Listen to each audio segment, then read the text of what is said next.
오늘 저와 같이 오신 우리 목사님 계시는데요. 우리 장재영 목사님 선교사 생활만 벌써 37년째 하고 계시는데 전 세계 뭐 어디든지 다 참 유명하신 분입니다. 일단 우리 박수로 한번 환영해 주십니다. 다음에 또 한번 오시겠습니다만 지영은 목사님 독일 계실 때 목회하셨던 교회에 그 교회 처음 개척하셨던 목사님이세요. 우리나라 아마 최초의 독일 선교사, 예전에 우리 광부들, 간호사들 가셨을 때 처음 개척하셨던 그 교회 목사님이신데, 지영 목사님 나중에 이제 유학하셨을 때 그 교회를 담임하게 되셨죠. 그래서 두 분이 또 서로 잘 아시고, 지금은 거의 70이 이제 되셔서, 70세 안 같아 보이시죠?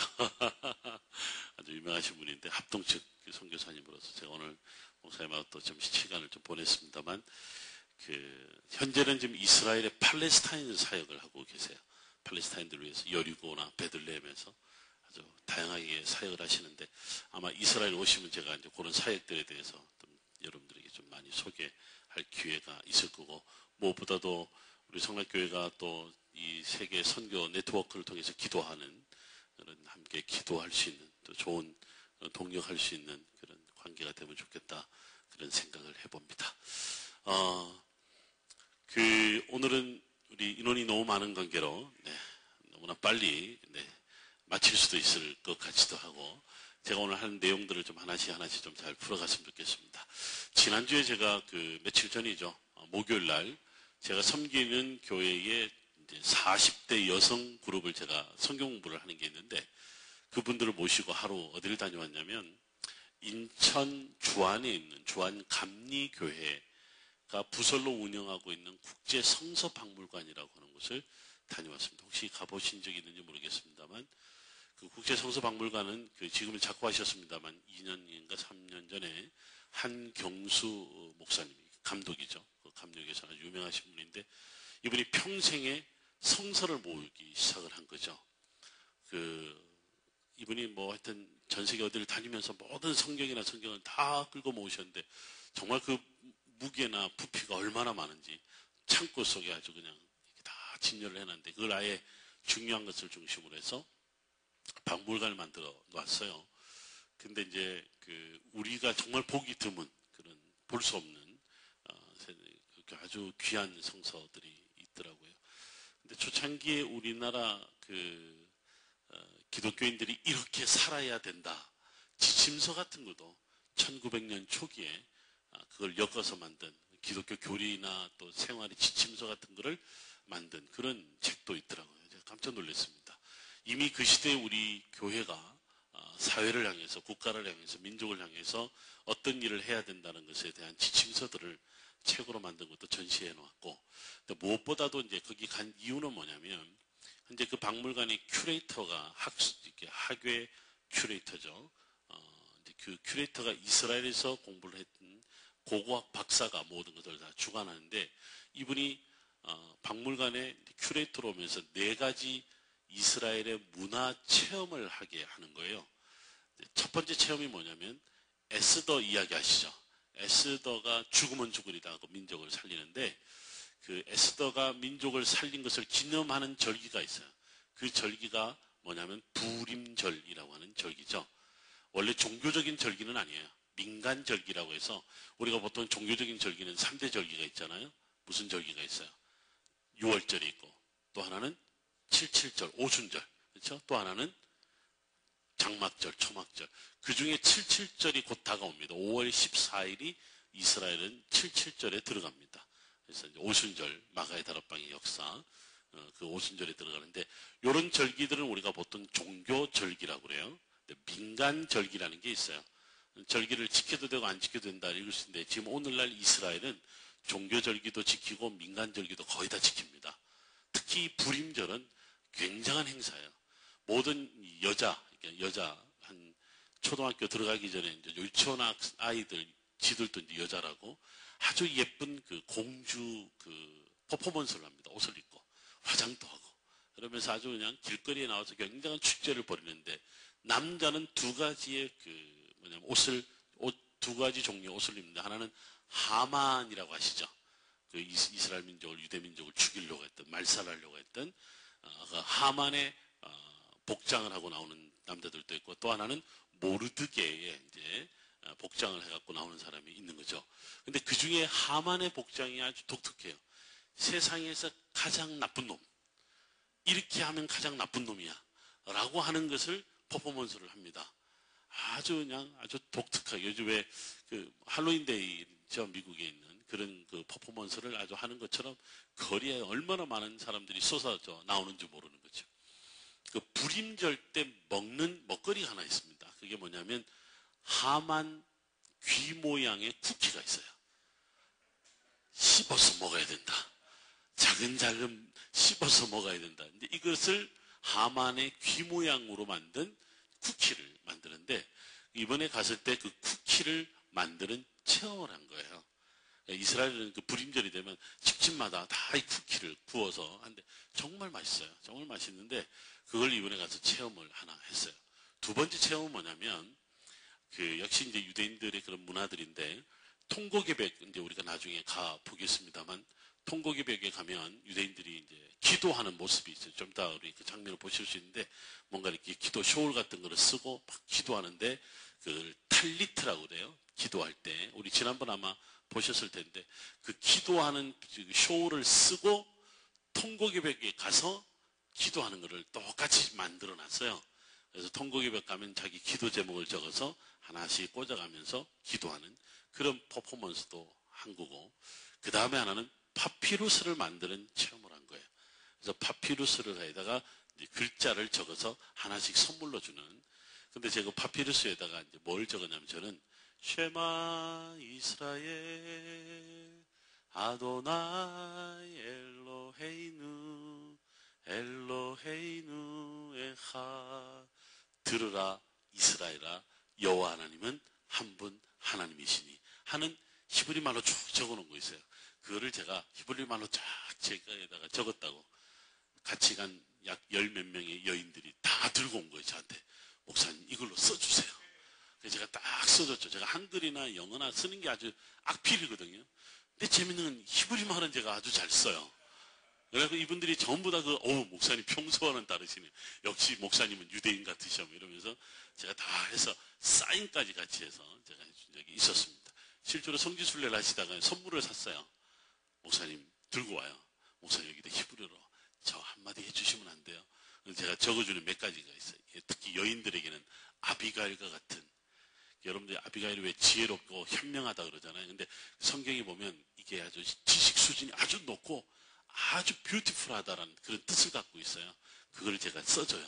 당신은 세상에 가장 아름다운 여인이고 당신이 세상에서 가장 현명한 여인이야라고 하는 끝나고 나서도 써달라고 하는 건지 모르겠지만 그렇게 써주는 그런 퍼포먼스를 또 했어요. 아주 이 독특한 문화 체험을 하고 그래서 돌아왔는데 우리는 이스라엘에 가면 이런 문화적인 체험들을 또 할 수 있고 또 그들이 어떻게 살아가는지 정말 좀 더 깊이 들여다볼 수 있다면 참 좋은데 짧은 시간에 그럴 수는 없습니다만 많은 우리가 이스라엘의 문화적인 이야기들을 듣고 보고 했단 말이죠. 요즘에 보니까 EBS라든가 또 세계 기행 이런 것 중에서 이스라엘과 관련된 게 참 많이 나오는 것 같아요. 우리가 가는 시기에는 이스라엘 절기가 별로 없어요.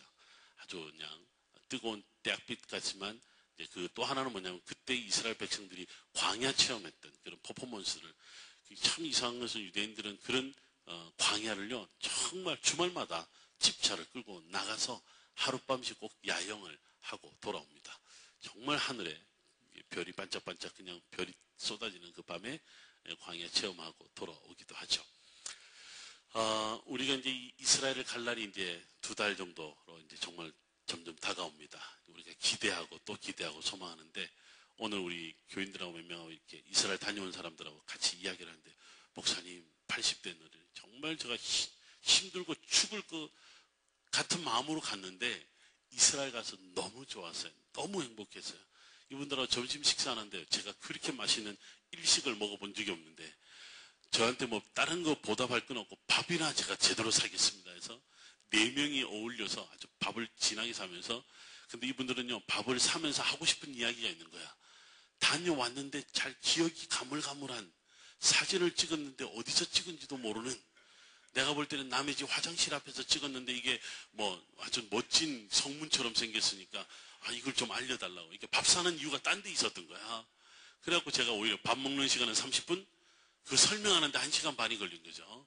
하나하나 이렇게 설명해 줬는데, 그런데 이분들이요, 보통 여행 갔다 오면 컴플레인 하거나 아우 힘들어서 잊어버리고 싶어서 더 이상 끄집어내질 않는데, 75세, 80세 된 어르신들이 너무 기억이 나. 기회가 되면 또 한 번 가고 싶어요. 이분들이 그래요. 근데 언젠지 아세요? 이분들이 이번에는 여름에 한 번 가고 싶어요. 막 그러는 거죠. 그래서 이번에 제가 7월달에 한번 같이 가겠습니까? 그렇게도 이야기를 했습니다만, 굉장히 한번 다녀오고 나니까 또 가고 싶고 또 가고, 제가 정말 장담하지만 또 가고 싶을 거예요. 여름에 다녀오니 이제 다른 계절에 또 한 번 간다. 아직 이제 60밖에 안 되시잖아요. 그렇죠? 아직 뭐 다들 60도 안 되신 분들이 얼마나 많아요. 70세에 한 번 가고 80세에 한 번 가고 그날이 곧 다가올지어다.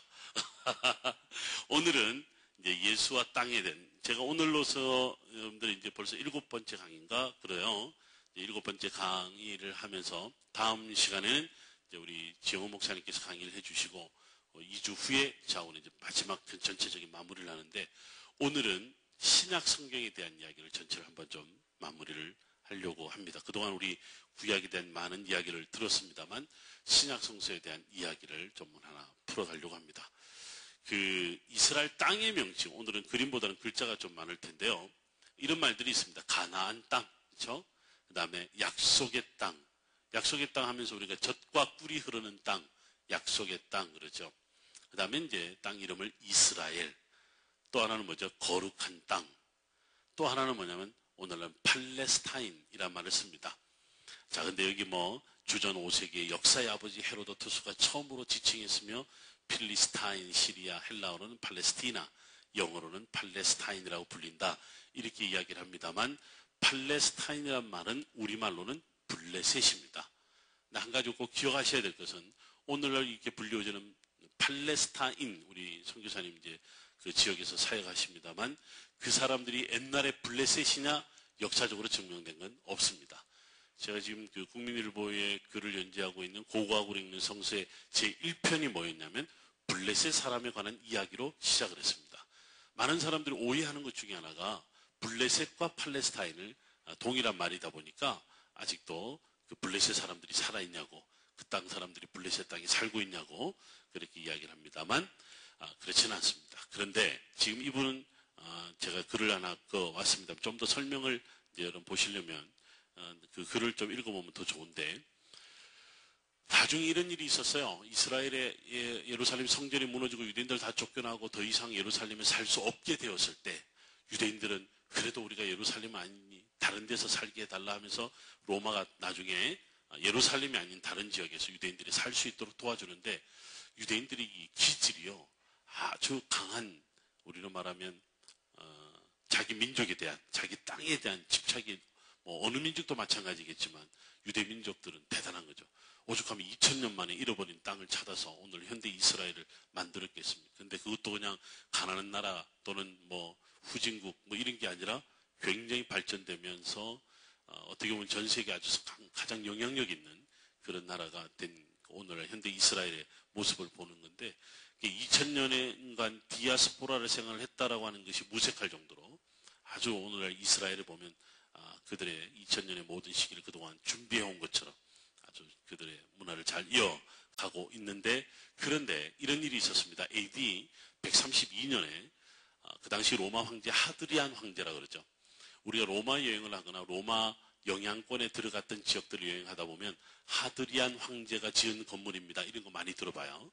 하드리안 황제가 주후 예수님이 132년부터 135년 사이에 이스라엘 땅에 무슨 일이 있었냐면, 이 사람들이 반란을 일으켜서, 유대인들이 반란을 일으켰는데, 하드리안 황제가 135년에 이 유대인들을 정말 씨를 말려버립니다. 다시는 이스라엘 땅에 유대인들을 못 들어오게 한다. 그 씨를 말린다라고 하는 의미에서 뭘 하냐면 로마 지도에 이스라엘이라는 나라를 지워버립니다. 그때 이스라엘 대신에 그 땅 이름을 뭘로 바뀌냐? 팔레스티나로 바꿔버린 거예요. 팔레스티나. 그 팔레스티나라는 바뀐 이름에 나중에 사람들이 들어와서 정착하게 될 때 그 사람을 뭐라고 불렀냐면 팔레스틴 혹은 팔레스타인 이런 이름이 붙여진 거죠. 그래서 순전히 로마에 의해서 이스라엘이 사라져 버린 대신한 이름이 팔레스틴, 팔레스티나라는 이름이죠. 그래서 팔레스티나의 이름은 1948년 5월 14일 이스라엘이 독립할 때까지 그 땅은 그냥 팔레스타인 땅이었어요. 그래서 가끔 여러분들 역사책을 보면 이스라엘 땅을 팔레스타인이라고 하는 이름으로 대신해서 사용하는 여러분들 이름을 보면 제가 말씀드린 이유 때문에 그렇다는 거예요. 그 옛날 로마가 바꾼 그 이름이 여전히 오늘날까지 사용되었기 때문에 그렇다. 또 하나는 지금 팔레스타인이 이스라엘 향해서 독립국가 만들고 자기 민족의 땅을 돌려달라고 그렇게 이제 주장을 하는데 역사적으로 단 한 번도 팔레스타인은 자기 국가를 가져본 적이 없습니다. 그러니까 67년 6.1 전쟁 이전 2년 전에 1965년에 PLO의 의장 아시죠? 야셀 아라파트라고 하는 유명한 테러리스트라고 해서 아주 이스라엘 사람들을 싫어하고 유대인과 팔레스타인 싸움에 아주 팔레스타인 측의 수장으로서 대테러, 이렇게 소위 테러를 일으키는 비행기를 납치하고 유대인들 납치하고 이런 일을 일삼았다 그런 이야기를 많이 합니다. 특히 이제 1972년도에 있었던 민셴 올림픽 때 유대인들이 그때 이스라엘 참가했던 대표들이 굉장히 많은 숫자가 암살당하죠. 그 충격이 이스라엘에서는 굉장히 했었습니다. 그때 이제 PLO가 이제 주도했다라고 배후 세력으로 알려져 있어서 PLO는 그때부터 이제 완전히 우리나라로 말하면 이적단체, 테러단체로 이제 낙인이 찍히게 됐던 유명한 사건이기도 합니다. 이 PLO가 말 그대로 팔레스타인 해방기구죠. 지금은 그런 말 안 씁니다. 그냥 오늘날은 팔레스타인 자치정부라는 말을 사용을 하고 있죠. 그러니까 옛날에 PLO가 언제 만들어졌냐면 1965년도에 만들어진 거죠. 그것도 요르단의 수도 암만에서. 그러면서 이제 이 팔레스타인은 그때부터 이제 이스라엘로부터 자기 땅을 되찾는 운동을 일으키는 그때에 전쟁이 일어났습니다. 67년 6.1 전쟁이 일어나면서 완전히 팔레스타인 땅을 이스라엘이 전부 다 점령해 버리죠.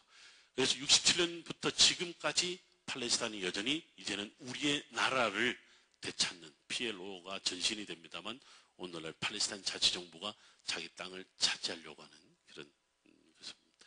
오늘 팔레스타인 사태 문제를 보면서 많은 우리 한국에 있는 사람들은 이스라엘 참 잘한다.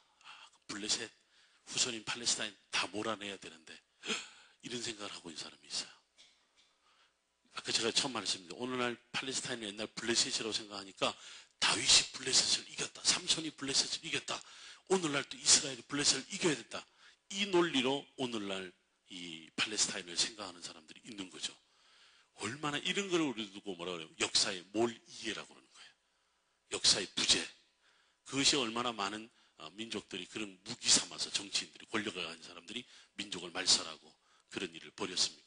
그거는 순전히 다른 나라에서 한 이야기지 이스라엘 사람들도 그런 이야기를 잘 하지는 않는 이야기인데 그런데 이제 그런 거죠. 소위 135년의 유대인들이 다 쫓겨난 이후에부터 살기 시작한 팔레스타인 오늘날 사람들은 얼마나 오랫동안 그 땅을 차지하고 살았어요. 그런데 유대인들은 할 말이 있잖아요. 그 이전에 우리가 살았다는 거지. 그렇기 때문에 우리가 이 땅을 되찾는 것은 정당한 권리가 있다. 결국 뭐냐면 땅 싸움인 거예요. 땅. 지금 우리가 이스라엘 땅의 명칭을 이야기하잖아요.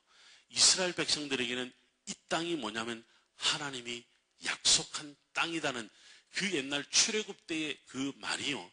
지금도 여전히 유효한 거예요. 여전히 유효한 거죠. 그래서 2000년 동안 그들은 40년의 광야 생활을 했던 것처럼 2000년 동안 그들은 디아스포라 생활을 하면서 약속의 땅을 향해 간다. 이런 역사를 잘 이해를 하면 오늘날 우리가 이스라엘 가본다고 했을 때 정말 성서시대의 이스라엘과 오늘의 이스라엘은 여전히 그 역사를 맥을 같이 하고 있고 그 역사가 계속 되어져 가고 있다는 것을 볼 수 있습니다. 우리가 이스라엘 가는 그 타이틀이 뭐냐면 성지 순례잖아요. 성지가 뭐예요? 홀리랜드잖아요. 거룩한 땅이잖아요. 이스라엘을 거룩한 땅으로 본다는 거 아니에요. 우리에게 이스라엘 땅이 왜 거룩합니까? 우리에게 왜 이스라엘 땅이 거룩하죠? 아브라함에게 있었으니까? 아니에요. 구약의 하나님이 아니라 신약의 예수 그리스도, 특별히 십자가의 사건, 모든 인류를 다 다 품 안으셨던 거죠. 그래서 이 부분은 아까 우리 성교사님하고도 이야기를 했습니다만 팔레스타인은 심지어는 북한은 또 심지어는 타종교의 사람들 우리의 적이 아니죠. 예수 그리스도는 온 인류의 죄를 담당하셨고 그들을 사랑하라고 그랬잖아요. 이 이야기는 처음에 우리 한번 공부를 했습니다. 아브라함이 모든 열국의 아비가 된다 할 때 그 열국이 뭐였어요? 고이라는 말을 써서 제가 젠타일이라는 말로 오늘날 사용되는 오늘날 유대인을 가리키는 말이 아니라는 거예요. 아브라함 열국의 아비라고 산다 했을 때는 모든 민족의 아비가 되겠다라고 하는 이게 바로 이제 굉장히 중요한 성서적인 사고에서 오늘날 역사를 이해하는 거죠. 이 정신만 똑바로 박혀 있으면요. 북한이나 뭐 심지어는 우리를 적을 삼고 있는 모든 사람들을 우리가 그리스도의 사랑으로 품어가는 이게 바로 성서적인 사랑의 이야기가 아니냐라는 거죠. 그랬을 때 이 땅에 대한 이해는 굉장히 중요합니다. 거룩한 땅, 또 이거 팔레스타인 땅, 이스라엘 땅, 가나안 땅, 약속의 땅, 이 땅, 네? 따당, 땅. 어디 가보니까 부동산 땅 일어났던데 땅값이 좋으려면 뭐가 줘야 되죠? 로케이션이 줘야 돼요. 성수역의 1번 출구에 있는 성락성결교회의 로케이션은 이건 제가 볼 때 세계에 아마 이런 데가 없을 거예요. 아마. 가장 좋은 로케이션을 가지고 있어요. 가장 좋은 로케이션을 갖고 있는 거죠. 어떻게 보면 이스라엘 땅이라는 거 우리 지금 쭉 공부를 해왔습니다만 어떤 땅이었습니까? 지금 여러분 보시는 이 오른쪽 동쪽에 있는 곳이 우리나라 땅이잖아요. 그렇죠? 보세요. 여기가 이제 성경의 땅이라고 크게 표현을 했습니다만 구약과 신약을 다 포함하는 지중해 지역이죠. 그래서 저는요. 유학을 가기 전에는 아니 심지어는 유학 거의 끄트머리까지 이스라엘 땅을 나가본 적이 없어요. 공부한다고. 근데 이제 끄트머리에 제가 유럽을 좀 다녀보고 이렇게 다녀보니까 이스라엘 땅에서 다 나간 거야 다. 이스라엘 땅에서 터키, 그리스, 로마, 뭐 전부 다. 특히 이제 이탈리아, 그다음에 유럽 문화 전부 다 성서와 관련돼 있어요. 지중해 지역은 성서에 오늘날까지도 그 영향력 아래 있다라고 보는데 유럽만 그러나요? 이 성서의 땅 이스라엘에 관한 이야기가 저 미주 대륙을 돌아서 거꾸로 서진해서 한국 땅까지 온 거 아니에요. 그렇죠? 이렇게 바로 왔으면 또 달랐을 텐데 이렇게 돌아서 온 거야. 이렇게 돌아서 왔는데 지금 우리가 나중에 이제 이렇게 가는 어떻게 보면 아시아의 제일 끄트머리 바로 여기가 이스라엘이고 서쪽에 동쪽이 제일 끄트머리 일본은 뭐 바다 해안국가니까 대륙의 제일 끄트머리 대한민국 아시아의 동쪽에서 아시아의 서쪽으로 우리가 이 땅을 가보는데 제가 아까 거룩한 땅은 아마 좋은 로케이션이 아닌가. 결국 보면 한국도 로케이션이 좋고 여기도 로케이션이 좋은 거예요. 여기도 보면 여기가 성지요. 성락성교회는 좋은 로케이션을 갖고 있으니까 진짜 성지입니다. 자, 위치를 이제 좀 더 확대를 해보면 우리가 지금까지 공부한 걸 다시 한번 복습을 해보면 자, 비옥한 초생딸 지역 할 때 우리가 잘 아는 것처럼 오른쪽에 있는 것이 메소포타미아, 남쪽이 애굽의 나일강 문명, 그 사이에 뭐가 있었다? 이스라엘이 있었다. 여기에서 나중에 그렇죠, 여러분들 소아시아죠. 이쪽 지역은 그리스죠, 그렇죠. 그다음에 이쪽 지역은 로마. 사도 바울의 이야기잖아요. 구약과 신약 또 신약의 스토리들이 바로 이곳에 다 있는 것을 보는 거죠. 이제 우리는요 7월 10일에 이제 시작이에요. 시작을 해서 여기를 다 저하고 늘 같이 다니기를 기대합니다. 우리 이제 평생에 이제 저하고 엮인 거예요. 이제 엮여서 저하고 이제 빠져나갈 수도 없어. 저하고 다 돌아다녀야 돼. 그랬을 때 인생이 이렇게 재밌군요. 저는 요즘에 한국 생활이 점점 재미없어져요. 왜 그러냐면 이제 이스라엘이 재밌는 땅이어서 재밌는 땅이었는데 이스라엘이 좀 재미없어질 만한데 한국 가면 재미있을까 하고 왔거든요. 근데 또 재미없어지는 걸 보니까 또 가야 되는 거 아닌가. 아까 제가 웃으면서 목사님하고 이야기했는데 정말 재미있어요. 성경만 알면 성경의 세계를 알면 저 같은 경우는 성경의 언어를 아는 정말 재미있는 그런 부분들이 많이 있습니다. 그 시작이 이스라엘 땅 바로 중심으로 해서 있어지는 비옥한 초생딸 지역 메소포타미아 나일강의 지역이죠. 우리가 레반트 지역이라고 한다라고 했습니다. 보통 우리가 이 레반트라는 말을 좀 더 나중에 확대되는요. 여러분들이 이런 말 아시죠? 영어로 near east라고 그래요. 근동이라고 그래요. 근동, near east. 근데 이 근동이란 말이 원래 레반트, 근동, 동쪽이에요. 동쪽이 가깝다. 뭐에 동쪽이 가깝다는 말이야? 뭘 기준으로 동쪽이냐라는 거예요. 고대 사람들 생각에는 이런 지역의 역사관들이요, 나중에는 헬라가 강력한 문화로 알렉산드리아 대왕 이후에 아주 강력한 문화를 형성하면서 여기를 기준으로 삼습니다. 어떻게 보면 문화적 기준이 됩니다. 그래서 여기를 중심으로 해서 이스트, 그 다음에 여기를 중심으로 해서 웨스트가 됩니다. 어떻게 보면 그리스는 웨스트와 이스트의 중심이 되는데, 근데 결국은 뭐냐면 유럽 문화의 발상지처럼 아주 큰 역할을 하게 되는 거죠. 그러면서 뭐냐면 니어 이스트, 근동. 오늘날은 이 근동을 뭐라고 그러냐면 중동이라고 그래요. 미들 이스트라는 말을 쓰는 거죠. 그래서 이제 지금 보시면 이 지역 레반트를 중심으로 해서 이 지역은 초생탈 지역 가운데 특별히 레반트 지역을 우리가 옛날에는 근동이라고 그랬고 오늘날은 중동이란 말을 사용하고 있다. 조금 오늘날 왜 중동이 된 이야기인지 잠깐 본 거죠. 좀 더 축소를 해서 이제 이스라엘 땅, 바로 이제 새틀라이트, 인공위성으로 찍은 사진이죠. 그동안 우리 그림 그려서 봤었는 거를 지금 이제 실질적으로 땅을 한번 보면, 자, 여기가 갈릴리 바닷가에서 갈 거예요. 가서 그 노래 꼭 부를 거예요. 여기서 부를 때는 그런데 가서 부르면 감동이에요. 감동. 자기 이름을 넣어서 한번 찬양하면서 여기 우리가 나중에 배를 탈 거예요. 그 다음에 이 물이 흘러서 어디로 내려와요? 사해, 염해로 내려오죠. 이 강을 무슨 강이라 했죠? 요단강. 이 갈릴리 호수물이 있는 여기만 요단강이 아니라 여기가 흘러 들어오는 지역도 요단강이죠. 올라갔을 때 여기가 헐몬산 지역이에요. 헐몬산 지역이죠. 이렇게 표시되어 있는 것이 골란고원이요. 골란고원이 요르단 땅이죠. 그 다음에 이제 이스라엘 땅의 모습. 근데 재미있게 보면 이 헐몬산이 여기만 산지가 있는 것이 아니고요. 헐몬산이 쭉 연결이 돼 있어요. 쭉 연결이 돼 있어요.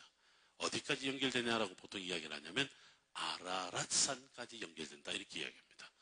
굉장히 여기서 저 물이 여름에 저 척박한 땅인데 여름에 어떻게 저 많은 물이 내려와서 폭포를 이루냐? 폭포를 우리가 한번 보셨는 것처럼 굉장한 물을 이루는데 그 물이 어디서 내려오냐? 헐몬산에 내려오는데 산 하나인데 뭔 물이 저렇게 내려오냐? 그게 아니라는 거죠. 산지다라는 거죠. 우리가 그래서 영어로 mountain이란 말 쓰지만 영어로 우리가 산지를 mountains, 소위 말해서 산이 많다라고 하는 그런 말을 쓰기도 하죠. 자, 지금 보시면 아주 독특한 옛날의 지도입니다. 옛날의 지도인데 유럽의 사람들이 가지고 있었던 하나의 세계관을 이해할 수 있습니다. 뭐냐면 이제 아시아, 아프리카, 유럽의 중심이 어디예요? 예루살렘이에요. 예루살렘. 그러니까 모든 비잔틴 시대고 십자군 시대고 기독교가 주도를 했던 유럽 사회는 모든 게 예루살렘이 지구의 중심인 거죠. 그래서 우리가 나중에 이제 방문하게 될 예수님 그 골고다 언덕의 마지막 교회, 성분묘교회라고 하는 데인데 거기 가면요, 예수 그리스도의 보혈의 피가 흘러서 이렇게 밑에 만들어놔서 있냐, 하나의 이제 기념 예배당으로 만들어놨는데 아담의 무덤이 거기다라는 거죠. 아담의 무덤이. 그러니까 첫째 아담, 둘째 아담, 거기가 세계의 중심이다. 십자가 사건이 있었던 그런 세계관이 비잔틴 시대에 아주 팽배했었던 그때의 이 세계관이 바로 여기에 있는 것을 볼 수가 있죠. 자, 이제 우리가 신약 성서 시대의 땅으로 조금 더 좁혀 들어옵니다. 이두메를 우리가 어디서 들어봤더라? 이두메 출신의 이스라엘 왕이 된 사람이 누구냐면 헤롯입니다. 헤롯 대왕. 헤롯 신약 성경에 좀 더 우리가 다 한번 보겠습니다만 신약 성경에는 헤롯이라는 사람이 6명이나 등장해요. 헤롯 대왕 죽고 난 다음에 아들 3명에게 땅이 분할되죠. 잘 아신 대로 차례대로 아켈라오, 안티파스 혹은 안디바라고도 이야기하고, 세 번째는 헤롯 빌립. 그 중에 제일 큰 형이 아켈라오. 야는 조금 까불다가 먼저 실각해요. 나중에 모든 파워는 누가 갖냐면 안티파스죠. 안티파스 그럼 누구 생각나냐면 세례 요한 참수시켰던 바로 그 인물이 안티파스죠. 그 다음에 예수님 십자가 사건 기억나시죠? 빌라도가 나는 손 씻으면 나는 책임 안 질래 하면서 누구한테 보냈잖아요. 헤롯에게 보냈다. 헤롯도 나는 싫다 그랬잖아요. 다시 그래서 빌라도에게 와서 빌라도 그때 손을 완전히 씻으면서 너희들이 책임져라. 그때 유대인들이 뭐라고 그래요? 그 피를 우리와 우리 자손에게 돌릴지어다. 그것 때문에 얼마나 많은 유대인들이 죽었습니까? 기독교인들한테 그 피 돌려줄게 그러면서 십자군들이 그렇게 많은 유대인들을 죽였다. 성경 구절 한 구절 때문에 많은 사람들이 죽어갔던 역사의 아픔들이죠. 자, 어쨌든 그 안티파스, 그 다음에 우리가 가이사랴 빌립보라고 그러죠. 빌립보가 바로 헤롯 빌립이 다스렸던 땅의 이야기입니다. 우리가 구약 성경 이야기를 쭉 들어오다가 신약 성경에 보니까 유대 땅하고 사마리아 땅, 갈릴리, 베레아 여기 지금 빠져 있습니다. 여기가 무슨 땅이냐면 바로 데가볼리 지방 이두메라고 이야기를 하고 있습니다. 원래 이두메는요, 이쪽 지역이 에돔 땅인데 에돔 땅의 사람들이 밀려와서 정착하게 된 신약 성서 시대에 바로 이두메. 그래서 보면 헤롯의 피해는요, 이런 광야의 사람 또는 에돔의 사람이라고 하는 별명이, 어쨌든 유대 사람들에게는 별로 이두메에 대한 이미지는 좋지는 않았습니다. 그런데요, 한번 여쭤보십시다. 헤롯이 유대인 왕이었죠. 유대인이 왕이었는데 유대인이 왕이 되려면 유대인이어야 되지 않나요? 그럼 헤롯이 유대인이었다는 말인데, 유대인이었단 말인데 헤롯이 유대인이었다는 말은 성경에 나올까요, 안 나올까요? 두 번째가 답이죠. 그렇죠? 안 나와요. 헤롯이 유대인이 아닌데 어떻게 유대인 왕이 됐죠? 재밌는 것은요, 이 헤롯의 할아버지가 유대교로 개종당했어요. 그 옛날 유대인들에 의해서 개종당하면서, 그러면 무슨 말이냐면, 유대인은 혈통적으로 유대인이 아니라 종교적으로 유대인이다. 어느 시대부터는요, 유대인이라는 개념 자체가 철저하게 종교적 개념으로 바뀌어버립니다.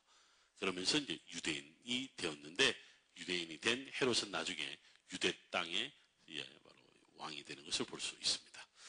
자, 지금 제가 몇 가지를 좀 보려고 하는데, 성경에 우리 이게 뭘 이야기하는지 한번 잘 보세요. 창세기 12장 1절에 여호와께서 아브라함에게 이르시되 너는 너의 고향과 친척과 아비의 집을 떠나 내가 내게 보여줄 어디로? 땅으로 가라. 근데 여기 무슨 땅이라고 나오진 않죠. 그냥 보여줄 땅이라고만 나옵니다. 근데 그 다음 5절 말씀, 아브라함이 그의 아내 사레와 조카 롯과 하란에서 모은 모든 소유와 얻은 사람들이 이끌고 어느 땅으로? 가나안 땅으로 가려고 떠나서 마침내 어디에 들어갔더라? 가나안 땅에 들어갔다. 제가 차례대로 이야기를 하고 있어요. 보여줄 땅이 뭐냐? 가나안 땅이다. 가나안 땅이 어디냐? 구체적으로 아말렉인은 남방 땅에 거주하고 헷인과 여부스인과 아모리인은 산지에 거주하고 가나안인은 해변과 요단강에 거주하도이다. 지금 아말렉, 헷, 여부스, 아모리, 가나안, 이 사람들은 전부 다 어느 땅에 살고 있었던 사람이다? 가나안 땅에 살고 있는. 그러니까 지금 이제는 그러면 아브라함이 바로, 그리고 아브라함의 아들 이삭과 야곱과 요셉이 바로 그들이 거주했고 이스라엘 역사의 중심지가 되는 것은 차례대로 나타나는 것을 볼 수가 있는 거죠. 자, 우리가 한번 지역을 해봅시다. 남방과 그 다음에 산지와 또 어디요? 해변과 요단. 몇 가지요? 남방, 산지, 해변, 요단. 이 네 군데죠. 자, 보십시다. 우리 아까 처음에 땅에 볼 때, 자, 여기를 한번 보시면 남방이 어디냐는 거예요. 남방. 지금 여기서는요, 남방은 여기 저 내려가야 되는데, 남방은 이 전체가 남쪽의 모든 것을 남방이라고 그래요. 남방의 특징은 뭐냐면 바로 아까 우리 히브리어 표현은 원래 그런 표현이에요. 네겝이에요. 네겝. 즉 광야입니다. 광야. 이스라엘 백성들이 40년 동안 그렇게 고생하며 가나안 땅을 향해 올 때 머물렀던 광야 기억나죠? 그 광야가 남방이에요. 남방. 자, 그 다음에 또 하나는 어디 있었어요? 산지였죠. 산지는 이런 산지를 산지라고 안 그래요. 만나는 산지. 바로 이 중앙에 있는 산지입니다. 우리 한번 공부했었어요. 사마리아 산지, 에브라임 산지, 유다 산지. 물론 그 사이에 베냐민 산지도 있고, 이 여기를 갖다가 우리가 산지라고 불러요. 아무 데서나 만나는 산지가 아니라. 또 세 번째는 뭐가 있었어요? 해변. 무슨 해변일까? 지중해 해변이에요. 이 지역을 전부 다 해변이라고 이야기를 하는 거예요. 또 하나는 요단이 들어가죠. 요단강. 요단이 바로 여기를 가리키는 거예요. 자, 그러면 가나안 땅이 어딘지를 우리가 알 수가 있는 거죠. 이 지역이 바로 가나안 땅이다라고 하는 것이 성경이. 여기를 축소해서 사사기서와 여호수아서에는요, 이 땅에 대한 가나안 땅에 대한 이스라엘 백성들이 정착해서 땅을 축소해서 하는 말이 있어요. 어디서부터 어디까지 우리 배웠죠. 어디서부터 단에서부터 부엘셰바까지, 단에서부터 부엘셰바까지. 공교롭게도 단에서부터 물이 시작되고 어디까지 흘러간다? 부엘셰바까지. 이게 바로 이제 가나안 땅을 좀 더 축소시킨 이스라엘 땅에 대한 이해를 하는 거면, 우리가 이제 구약과 신약의 수많은 땅에 대한 이야기들, 여기가 저기다 저기다 있는데, 지금 제가 말하는 요 땅이요, 대한민국의 4분의 1밖에 안 되는 땅이야. 어떤 데는요, 갈멜산이 여기거든요. 날씨 좋은 날 여기 올랐으면 이 산지가 보이고요, 바닷가는 바로 보여요. 이렇게 돌면 바닷가고 저렇게 돌면 요르단 땅이야. 동서가 다 보여. 동서가 다 보여. 제가 가끔 이제 매 주일마다 북한산 올라가는데, 우리 교인들하고 올라가면 저 멀리 인천 바다가 보이더라고 진짜로. 그렇죠? 그러니까 너무 신기한 거죠. 마치 갈멜산에 올라와서 지중해 바다를 보는 것처럼 아주 눈에 선한 거죠. 제가 무슨 말 하는 거예요? 정말 좁은 땅이에요. 제일 넓은 땅이라고 하는 것이 사해 여기 반을 잘라서 여기 요르단이고 이스라엘인데, 여기서부터 여기까지가 110km밖에 안 돼요. 단에서부터 부엘셰바를 지나서 남방에 이르는 길은 전체 길이가 500km밖에 안 되는 거야. 제가 이스라엘에 오면 요걸 질문할 겁니다. 자, 이스라엘 땅은 대한민국의 몇 분의 몇이죠? 4분의 1. 동서는 몇 킬로미터요? 110km. 남북은 500km. 근데 그 땅을 가나안 땅이라는데, 그 땅 중에서도 이스라엘 역사의 무대가 되는 곳은 어디서부터 어디까지였다? 단에서부터 부엘셰바까지. 이거는요, 굉장히 중요하고 고급 정보입니다. 여러분들 지금 제가 말하는 거 이해가 되시죠? 정리가 어느 정도 되리라 생각하는데, 여러분들 10년 성경 공부해도 이거 정리 못하는 사람 많아요. 평생을 성경 읽고 공부했는데 여전히 팔레스타인과 블레셋 사람은 같은 사람이죠. 제가 여러분들 베들레헴에 올라갔을 때 어느 분이 이렇게 기도하는 걸 봤습니다. 하나님, 저 베들레헴에 사는 저 팔레스타인, 저 블레셋 사람을 속히 이 땅에서 물러나게 하여 주옵소서. 옆에 있는 주변 사람들은요, 앞에 내용은 모르고 물러나게 하여 주시옵소서에 전부 다 아멘 하는 거야. 그래서 여러분들 주시옵소서에 아무 데나 아멘 하면 안 됩니다. 신천지도 그렇게 해요. 신천지도 믿습니다. 아멘, 아멘, 아멘. 여러분 영상 안 보셨어요? 이제 아무 데서나 가서 그냥 아멘 하고 많은 사람들 보는데, 여러분들 나중에 이제 가서 이 땅에 대한 이해를 잘 하면 정말 우리가 평생에 성경을 읽으면서 우리가 다 이해하는 부분이 있습니다. 우리가 지금 보세요. 창세기, 출애굽기, 레위기, 민수기, 신명기, 여호수아, 사사기, 룻기, 사무엘상, 열왕기상, 역대기상, 그렇지 않아요? 이 역사에 굉장히 중요한 부분이에요. 창세기, 출애굽기, 레위기, 민수기, 신명기, 모세오기의 가장 핵심적인 사건이 뭐였다고 그랬어요? 출애굽 사건이잖아요. 우리가 이번에 가면 출애굽 이야기도 듣지만 직접 눈으로 받아보는 거죠. 사사기, 여호수아 사사기에서 굉장히 중요한 게 뭐예요? 바로 이스라엘 땅에 12개 지파가 들어가서 땅을 분배받고 땅에 정착하는데 얼마나 영적인 싸움이 많았겠습니까? 지난번에도 말씀드렸지만 결국은 사사들의 영적인 타락은 하나님께서 억지로 왕을 세워서 그 나라를 다시 이끌게 한다. 그래서 사울, 다윗, 솔로몬. 근데 솔로몬이 야가 딴짓하는 바람에 나라가 쪼개져 버렸다 그랬다. 그래서 북이스라엘과 남유다, 북이스라엘과 남유다의 이야기. 결국은 북이스라엘이 먼저 멸망했잖아요. 누구에 의해서? 아수르에 의해서. 남유다는 나중에 또 멸망하죠. 누구에 의해서? 바벨론에 의해서. 결국은 아까 메소포타미아 문명에 있어서의 그 나라 외세에 의해서 전부 다 사라지는 거예요. 그 사이에 있는 성경 이야기 중에 하나가 뭐냐면 룻기가 들어가고 에스더가 들어가요. 그 사이에 역사의 많은 현장들에 대한 이야기죠. 제가 어젯밤에 무슨 일을 했냐면, 괜찮습니다. 음악이 좋습니다. 어저께 유대인 목사님이 오셔서 어느 교회에서 이제 집회를 하는데 제가 통역을 하러 갔습니다. 순복음 교회인데, 마침 이분이 하는 성경 이야기가 룻 이야기를 하는 거예요. 룻 이야기를 하는데 너무 재밌는 표현을 쓰는 거예요.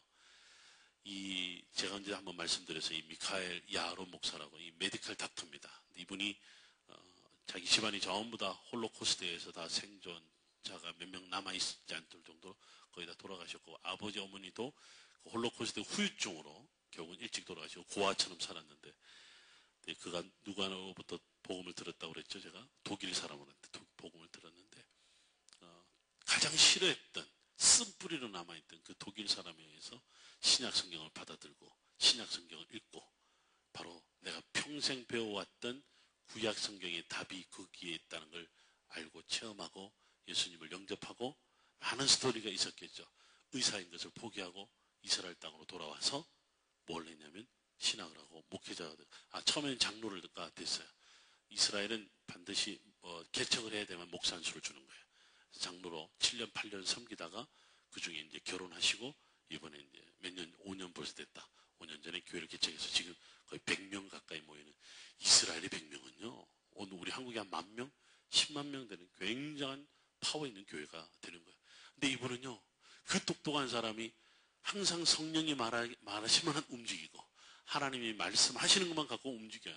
굉장히 신실한. 이분이 한국교회에 그렇게 오고 싶어 했던 거예요. 한국교회에 오고 싶었던 이유는 이제 참 한국교회의 간증들을 이탈리아나 이스라엘에서 들을 때마다 한국교회가 부흥한 이유는 기도 때문이다. 이걸 늘 들었던 거죠. 그래서 한국에 오면 늘 그 기도의 영향을 굉장히 많이 받는데 이제 이번에도 가서 이제 그런 말씀을 쭉 전하면서 이런 이야기를 합니다. 나오미가 남편의 아비멜렉이죠. 그래서 이제 가나안 땅, 이스라엘 땅에 이제 기근이 일어서 모압 땅으로 가잖아요.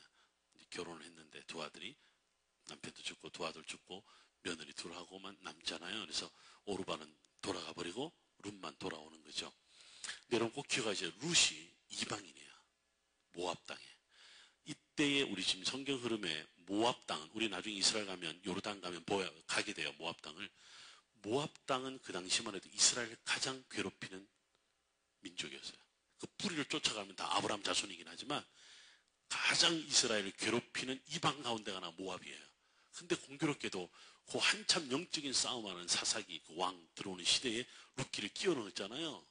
한참 영적인 싸움을 하는데 더더욱이 모압 땅의 여자인 룻이 등장을 하는. 여러분 성경을 읽을 때 그 생각을 하고 읽으면 룻이 의미가 있어요. 근데 나오미가 모압 땅으로 갔다. 이 유대인 목사님이 해석을 뭐라 하냐면 이스라엘 땅을 떠났다. 즉 거룩한 땅을 떠났다. 결국은 하나님을 떠나버렸다. 이렇게 해석을 해요. 모압 땅에 가서 그러나 하나님을 향한 신앙은 가지고 있었는데 어쩔 수 없이 이방 땅에 머물면서도 하나님에 대한 늘 신앙을 갖고 있었는데 재밌는 것은 룻이라는 여자가 모압 땅이라는 여자가 이방인 여자가 하나님을 더 잘 알고 있었던 거예요. 나오미 여사가 그걸 너무나 귀히 여겼는데 결국은 다 떠나라 그러는데 여러분들 아시죠? 2장을 읽어보면 제가 오늘 새벽에 우리 교회 가서도 그런 설교를 했습니다. 설교를 이렇게 우리 오늘 권세 수련회 새벽에 제가 새벽기도 인도하고 올라왔죠. 제가 기도를 하면서 나오미 이 룻이 나중에 뭐라고 그러냐면 어머니의 하나님이 나의 하나님입니다. 여러분 이거 대단한 고백이에요. 대단한 고백. 어머니의 땅이 나의 땅입니다. 그렇잖아요. 그래서 어머니를 따라 났어요. 근데 이거는 굉장히 영적인 의미가 있어요. 많은 성서학자들은 비평학자들은 원래 있었던 사건이 아니라 정말 이스라엘의 영적 상황을 룻이라는 인물에 반영시켰다 이렇게도 이야기하는 사람이 있는데 어쨌든 간에 이야기하는 포인트는 그런 거예요. 그 시대에 가장 영적으로 타락하는 그 사사시대에 심지어는 이방인을 통해서 하나님임을 선포하고 하나님을 이 땅 가운데 다시 회복시키는 그런 일을 일으켰다는 거예요. 그리고 여러분 보아스를 만나잖아요. 보아스를 만나는데 보아스와 룻이 결혼했어요. 아들을 낳아요. 아들이 이름이 뭐예요? 그 전에 오벳이잖아요. 오벳의 아들이 이새지. 이새의 아들이 다윗이지. 다윗이 누굽니까? 다윗의 자손 가운데 메시아가 난다는 거예요. 메시아가 난다는 거예요. 그럼 결국 메시아가 난다는 뿌리를 쫓아가면 룻 이방인 땅이라는 거예요. 이스라엘 백성들이 룻을 만나면서 그 룻이 만난 하나님을 이스라엘 백성들이 다시 만났다는 거예요. 자기들은 영적인 무능력, 영적인 무력함, 그 타락 가운데 하나님을 잃어버렸지만 이방의 땅에서 온 룻이 만난 하나님을 이스라엘 백성들이 다시 만나는 거예요. 그래서 이방인을 통해서 오히려 이스라엘 백성들이 복음화되었다. 오히려 그 자손 가운데 다윗이 났다. 이 이야기를 이분은 또 하나 덧붙여서 뭐라냐면 한국 교회가 룻의 역할을 하고 있다는 거예요. 이 이방의 땅에 이 한국 땅이 유대인들로 하여금 잃어버린 하나님을 찾게 하는 룻과 같습니다.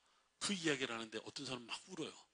내가 지금 중보 기도하는 것이 이스라엘 땅에 유대인들을 위해서 팔레스타인 땅을 위해서 기도하는 것이 우리가 저 민족을 구원할 뿐만 아니라 저들을 통해서 다시 하나님 이 땅 가운데 바로 모든 열방을 주께로 돌아오는 사명을 감당하는구나. 그 룻이라고 하는 이야기를 새롭게 해석하는 것을 볼 수 있었던 거죠. 너무 귀해요. 여러분 아세요? 근데 룻기에 나타나는 절기가 무슨 절기냐면 초막절이잖아요. 초막절이에요. 초막절. 그래서 지금 곧 초막절이 다가오는 이때에 우리가 거둬들여야 할 추수가 누구냐? 신천지는 막 추수꾼이니 뭐 이런 이야기를 했었는데 정말 여기에 있어서의 진정한 추수꾼이 누구냐? 룻을 통해서 이방인 여자를 통해서 하나님 역사하는 부분인 거죠. 근데 더 참 재밌는 것은 이스라엘 사람들이 제가 얼마 전에 우리 라피 교수가 왔다 갔다 그랬잖아요. 한국에 와서 깜짝 놀랐잖아요. 많은 교회들을 보고 또 이스라엘 사랑하는 걸 보고 이스라엘 위해 기도하는 것을 보았어요. 이분이. 한국에 대한 굉장한 영적 충격을 받았어요. 이분이요. 유대인 라피인데도 불구하고. 어떤 아시아 나라에서도 이스라엘을 찾아오는 나라가 없는데 성지순례 와도 조금 오고 그냥 왔다 갔다 하는데 이 한국은 매년 4만에서 6만 명이 들어가거든요. 이제는 성지순례를 넘어서 그 땅에 예배하고 찬양하고 기도하는 그룹들이 들어가기 시작하고 있다고요. 이런 나라가 어딨냐는 거예요. 그러니까 어떻게 보면 한국의 어떤 영적인 이런 파워들이요. 지금 전 세계를 깨우는데 특별히 마지막 시대의 마지막 땅이라고 마지막 선교지라고 말하는 이스라엘 땅을 깨우는 일에 하나님이 사용하고 있다는 거예요. 어떻게 보면 우리는 모압 땅과 같은 이 척박한 땅에서 하나님을 안 이방인들이죠. 그래서 어떻게 보면 우리가 예수님을 만난 이 놀라운 사건, 이 체험은 이제는 열방을 변화시키는 하나님 놀랍게 우리를 사용하고 계시다는 것을 알 수 있는 거죠. 믿습니까? 귀한 일이에요. 너무 귀한 일이에요. 그런 의미에서 아까 제가 좀 더 여기에서 조금 더 들어가 봅니다. 신명기 1장 7절이에요. 아까 제가 창세기 이야기를 쭉 끄집어냈는데 가나안 땅에 대한 이야기는 이것은 모세가 마지막으로 한 설교 내용입니다. 설교. 가나안 땅을 너희가 들어갈 때 정복하고 아까는 가나안 땅에 대한 이야기를 했는데 지금 너희가 정복할 땅이 어느 땅이냐 하는데 나머지는 우리가 다 잘 아는데 그 중에 하나가 뭐냐면 여기에 보면 우리 지금 개역 개정에 보면 네겝이라고 번역이 되어 있어요. 히브리 말로도 네겝이에요. 이것이 옛날 성경뿐만 아니라 아까 성경에 보면 이거를 뭐라고 번역을 했냐면 남방이라고 번역을 했어요. 똑같은 말이에요. 근데 이 땅이 어디냐면 바로 바란 광야거든요. 바란 광야. 바란 광야의 가장 크게 도시뿐만 아니라 그 오아시스 지역인데 이스라엘 백성들이 40년 광야 생활 가운데 38년을 머문 장소가 어디죠? 가데스 바네아죠. 가데스 바네아가 바란 광야에 있습니다. 바란 광야. 여러분 놀라지 마십시오. 나중에 북이스라엘 남유다가 나눠지고 난 다음에 가데스 바네아는 어디에 들어가죠? 남유다에 들어가요. 남유다에. 저는 이게 너무 신기한 거예요. 왜 너희가 가나안 땅에 들어갔으면 광야는 어떻게 잊어버려야 되지? 잊어버려야 되는데 어때요? 이스라엘 역사 가운데 들어와요. 이건 뭐냐면 그래서 이걸 잘 이해하세요. 심지어는 신약 성서에 예수님의 제자들도 설교할 때 베드로도 바울도 뭐라고 이야기를 하냐면 너희가 출애굽을 할 때 너희를 애굽으로서 이끌어낸 하나님 내가 꼭 그 광야의 출애굽 사건을 한 번도 빼놓지 않고 이야기를 하잖아요. 그러니까 뭐냐면 이스라엘 백성들은 그 광야를 잃어버려서는 어떻게 안 된다는 이야기예요. 광야에서 너희가 누구를 만났냐? 여호와 하나님을 만났다. 어떻게 보면 우리가 신앙생활할 때 우리가 목사님들 그런 이야기하죠. 여러분들 처음 신앙을 잃어버렸습니다.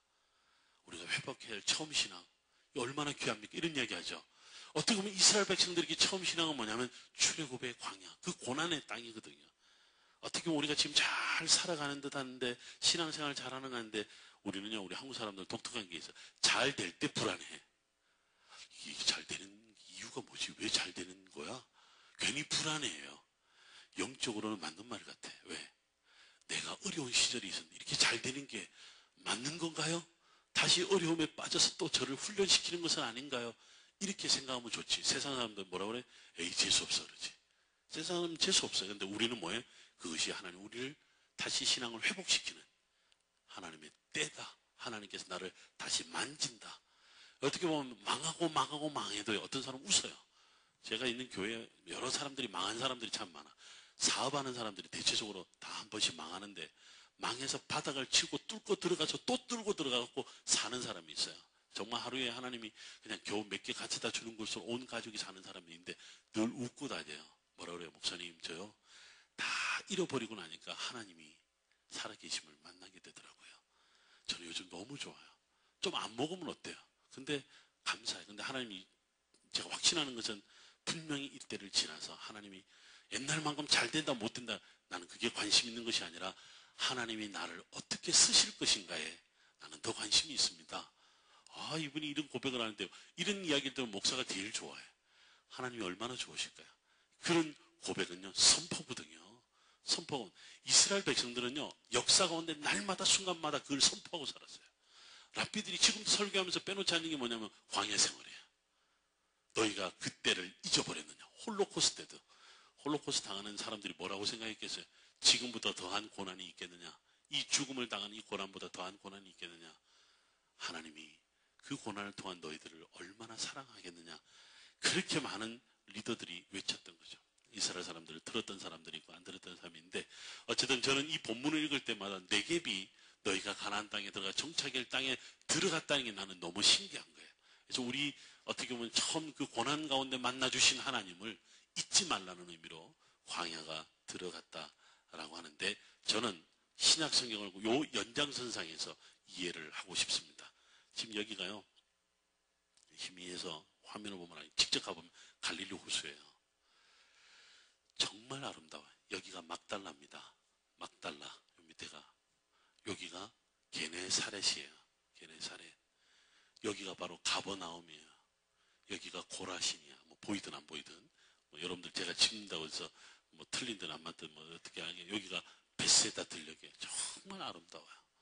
여름 척박한 땅이라도 정말 아름다워. 풍요로운 땅이에요. 갈릴리 땅이에요. 갈릴리 호수예요. 갈릴리 호수는 제가 제일 높은 곳에서 사진을 한 장 찍은 건데 얼마나 아름다운지 몰라요. 그런데 이 갈릴리를 뭐라고 이야기를 하냐면 잘 보세요. 이사야서 9장 1절에 보면 스불론 땅, 다 갈릴리 땅이에요. 납달리 땅이 멸시를 당하게 하셨더니 후에는 해변가가 요단에게 자 뭐라고 하냐면 이방의 갈릴리를 영화롭게 하셨다 이렇게 나오죠.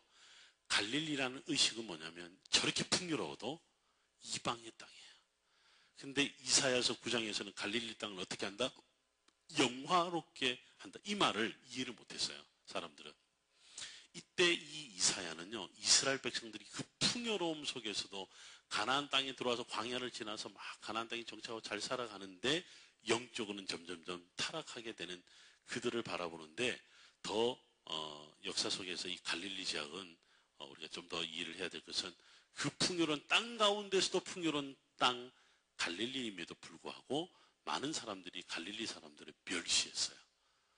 갈릴리 사람들을 왜 멸시했을까? 지금 신약 성경이 이야기하는 거 아니에요? 구약 성경이 이야기하는 거예요. 근데 구약 성경에 멸시했던 것이 여전히 신약 성경에도 멸시했죠. 사마리아도 마찬가지예요. 왜 멸시를 했을까? 갈릴리 땅을. 왜 이방 땅이라고 불렀을까? 종교적인 관점 같아요? 정치적인 관점 같아요? 사회적인 관점 같아요?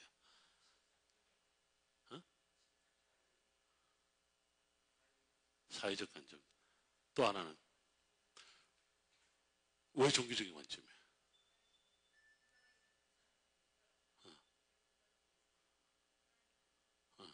왜 사회적 관점이에요? 느낌상. 윤아 형제 뭐라 그랬지?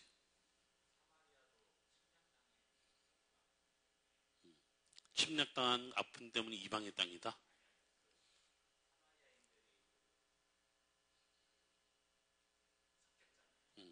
이방인들과 섞였지. 아, 그 이방인들과 섞였기 때문에. 아, 그런 무슨 말이냐면 아시겠습니다. 북이스라엘이 나중에 멸망하고 난 다음에 전부 다 이 피가 섞여버렸다. 이제 소위 이방의 땅으로 버렸는데 지금 상황은요. 그 전의 이야기예요. 이사야서 9장은 이제 사실 이사야라고 하는 사람이 어디서 활동을 했냐면 북이스라엘 가서 활동을 했어요. 갈릴리 지역 가서 멸망하기 전에. 북이스라엘 땅이 멸망하기 직전에. 그 직전에 가서 그러면 지금은 사마리아 땅에 피가 섞이는 것이 아니라 무슨 이야기예요? 북쪽 사람들이 뭐 때문에 그 멸망하는 그 직전에 이사야 가서 이야기를 하면서 너희가 이방의 땅 갈릴리아라고 하면서도 너희가 나중에 영화롭게 된다 이야기를 하는 거예요. 예언을 하고 있는 거예요. 이 두 가지가 같이 있는 거예요. 뭐냐면 이방의 땅이란 하는 말이 있고 하나는 영화롭게 된다는 말이 있어요. 굉장히 안 맞아요. 왜? 첫 번째 이방의 땅이라는 이유는 종교적 관점이에요. 잘 아시죠? 누구 때문에? 여로보암 때문에. 여로보암 때문에 북쪽과 남쪽 단과 부엘셰바가 아니라 단과 베델에다가 그러니까 북이스라엘 제일 남쪽 끝이 부엘셰바가 아니라 베델이었던 거지. 그러니까 예루살렘에 못 가게 하기 위해서 베델에다가 우상숭배를 만든 거예요. 그래서 완전히 하나님 앞에 예배를 드린 것이 아니라 뭐였다? 우상에게 예배를 드리는 것이죠. 성경이 그대로 나옵니다. 근데 원래 여로보암은 그런 사람이 아니었죠. 하나님을 사랑하고 솔로몬의 성전에 아주 뛰어난 테크니션이었고 그렇잖아요. 실로의 아히야 선지자가 아주 그를 강력하게 밀었던 보수 세력이 그를 아주 왕으로 옹립하려고 얼마나 강하게 했는데 왕이 딱 되니 생각이 바뀐 거예요. 이게 사실은 뭐 들어갈 때하고 나올 때하고 다르다고. 왕이 되기 전과 왕이 되면 내가 이렇게 하겠습니다 외쳐놓고 왕이 되니까 딴짓하는 거지. 여로보암이 아주 대표적인 사람인 거죠. 그것이 바로 아까 말씀드린 종교적인 이유, 북쪽과 남쪽에 이 땅을 결국 뭐냐면 여러분 여기 안에는 종교적인 이유 안에는 정치적이고 사실 다 들어가요. 왜? 종교적으로 타협했다. 이 땅의 우상들은 어디서 들어와? 이스라엘 땅의 우상이 아니라 외국의 우상들이잖아. 다 들어오는 거야. 다 들어와. 다 들어와. 무슬림도 들어오고 힌두교도 들어오고 다 들어와. 다 들어와. 대신에 돈 다 가지고 와. 우리 땅에 풍요롭게 해줘. 오늘날 우리가 비슷한 상황 아니에요? 다 갖고 들어와. 우리 잘 살면 되지. 뭐가 문제야? 니도 예배드리고 나도 예배드리고 다 예배드리면 되는 거지. 여기에 종교적 정당화 시켜요. 당신이 만난 하나님도 하나님이고 우리가 만난 하나님도 하나님이야. 뭐 하나님도 한 분 하나님이죠. 똑같은 하나님이지. 이게 종교다원주의인 거죠. 종교다원주의는 정말 종교적 순수성에서 시작됐다고 저는 보지 않아요. 저희 학교 다닐 때 제가 서강대학교 종교학과 출신이거든요. 그러니까 종교다원주의가 한참 그 부흥할 때였거든. 막 그냥 한국교회 난리 날 때 어느 교회 목사 다 잘리고 교수 다 내려놓고 하는 그런 시대였잖아요.